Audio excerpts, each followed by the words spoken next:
Google Search, tel que nous l'avons connu pendant 2 décennies, était un mécanisme d'intermédiation, une interface neutre dont la fonction était de diriger l'utilisateur vers les meilleures ressources du web. Mais depuis l'introduction des AI Overviews en 2024 et le lancement d'AI Mode en 2025, cette logique est progressivement remplacée. Google ne se limite plus à organiser le web. Il en extrait la substance pour construire des réponses internes, préempter les parcours utilisateurs et capter l'attention dans son propre environnement. Cette transformation est d'une portée considérable. Elle modifie les règles d'accès à l'information, reconfigure la chaîne de valeur de la publicité en ligne et affaiblit le modèle déjà fragile de nombreux éditeurs. Elle engage aussi une réflexion plus large sur la dépendance informationnelle à un acteur unique. Comprendre la mécanique de ce basculement, c'est décrypter l'évolution structurelle du web tel qu'il se redessine. C'est ce dont on va parler aujourd'hui. Pendant 20 ans, le rôle de Google Search a été celui d'une infrastructure d'accès au web fondée sur les logiques de classement. L'utilisateur exprimait un besoin via une requête et le moteur renvoyait une page de lien ordonnée selon des critères objectifs, pertinence, autorité, fraîcheur, etc. Le clic sortant constituait l'objectif et tout l'écosystème publicitaire et éditorial s'était aligné sur cette mécanique. Avec AI Overviews, ce paradigme s'efface. Depuis son lancement, la fonctionnalité génère une réponse synthétique directement dans la SERP, réduisant l'utilité des liens bleus. Google revendique 1,5 milliard d'utilisateurs mensuels de cette fonctionnalité en avril 2025 dans plus de 140 pays. Et selon SEMrush, la proportion de requêtes affichant une AI Overview a doublé en 2 mois, passant de 6,5% en janvier 2025 à 13,1% en mars. Et surtout, et là je cite le cold earnings trimestriel de Google, ces réponses IA sont monétisées au même niveau que les résultats classiques. Autrement dit, Google atteint le même niveau de revenus avec moins de clics sortants. Sur certains sites, les effets sont immédiatement mesurables. La position organique numéro 1 perd en moyenne 34,5% de son taux de clic lorsqu'une AI Overview est présente. AI Mode, intégré dans la recherche Google depuis mai 2025, va encore plus loin. L'interface conversationnelle est fondée sur Gemini 2.5, qui décompose la requête, anticipe les intentions, propose des enrichissements, visuels, comparatifs et recommandations, et oriente vers des pages internes ou des partenaires. C'est un mode de recherche qui se déploie en entonnoir. La page de résultat unique est remplacée par une exploration successive et personnalisée. Pour les marketeurs, cela implique une transformation profonde du tunnel. Les points de contact ne sont plus alignés sur les positions dans la SERP, mais sur la capacité à apparaître dans la logique rédactionnelle de l'IA. L'awareness passe par la reconnaissance de la marque dans la synthèse, la considération s'opère via la pertinence de l'offre mentionnée, et la conversion peut avoir lieu directement dans l'interface si l'utilisateur achète avec un module Google, par exemple Virtual Fitting Room ou Google Shopping.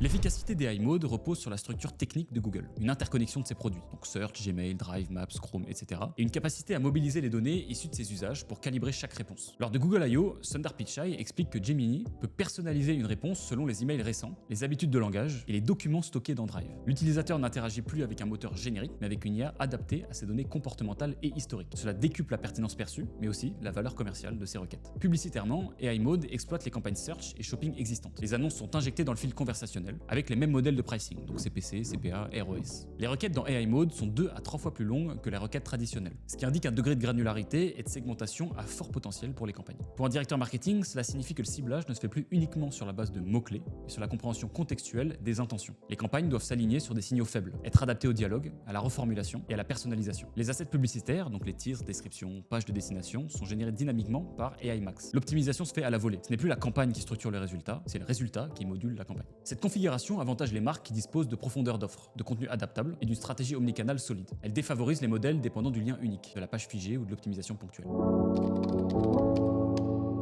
Les éditeurs et les marques doivent faire face à une érosion systémique du trafic. Le Daily Mail annonce une baisse de 56% de son CTR sur desktop depuis le lancement des AI Overviews. D'autres sites rapportent des chutes de 15 à 30% de leurs pages vues en l'espace de quelques mois. Par exemple le cas de la Presse Gazette selon SEMrush. Le modèle du clic est remplacé par un modèle de présence, mais cette présence est difficilement traçable. Les citations dans AI Mode ou AI Overviews ne sont pas systématiquement liées, et les outils de tracking ne permettent pas aujourd'hui de mesurer la portée effective des mentions. Google annonce que des indicateurs seront bientôt disponibles, mais le pilotage est encore opaque. Les tools SEO historiques deviennent inopérants. Les algorithmes IA ne rankent pas des pages. Ils sélectionnent des extraits, des assertions, des sources utiles. Le contenu optimisé ne vaut donc que s'il alimente une synthèse. Ce qui importe, c'est la richesse informationnelle, la clarté, la structure et la vérifiabilité. Les stratégies de contenu doivent donc évoluer. L'optimisation pour l'IA suppose de structurer ces pages comme des bases d'extraits exploitables, avec des paragraphes courts, des titres explicites et des réponses directes aux intentions sous-jacentes. Pour les e-commerçants par exemple, ça implique d'intégrer des FAQ enrichis, des tableaux comparatifs et des réponses synthétiques adaptées au cloaking LLM. La marque devient un signal d'autorité. Pour être citée dans une réponse IA, elle doit apparaître dans des sources de référence et être relayée sur des plateformes à forte crédibilité, comme les forums, Reddit, YouTube, les sites en .gov ou .edu. Il s'agit d'élargir sa surface de validation sociale et algorithmique. Pour conclure, en 2025, Google Search n'est plus un moteur d'accès au web. C'est un environnement conversationnel personnalisé, alimenté par l'IA, qui centralise la requête, la réponse, la recommandation